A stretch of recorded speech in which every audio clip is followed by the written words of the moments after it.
Welcome to Let Me Fix This. Enjoy the video. In this video, I will explain how to make barbecue sauce.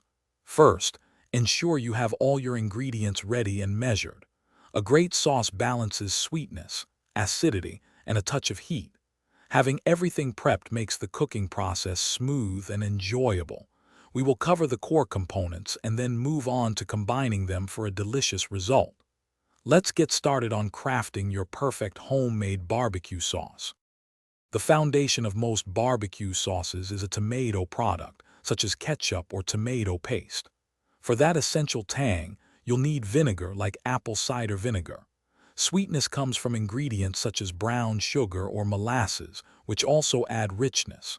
Don't forget your spices, including paprika, garlic powder, and onion powder, to build complex layers of flavor. These core ingredients are key.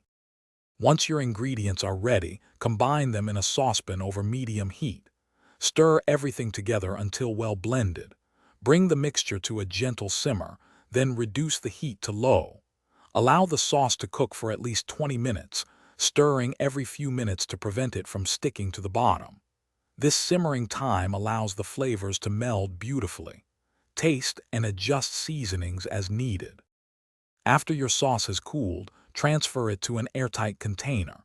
It will keep well in the refrigerator for up to 2 weeks, ready for your next barbecue. Feel free to customize your sauce by adding a pinch of cayenne for heat or a dash of liquid smoke for a deeper, smoky flavor. You can also try different vinegars or sweeteners to create your signature blend. Enjoy your delicious homemade barbecue sauce. Thanks for watching. If you found this helpful, don't forget to like and subscribe.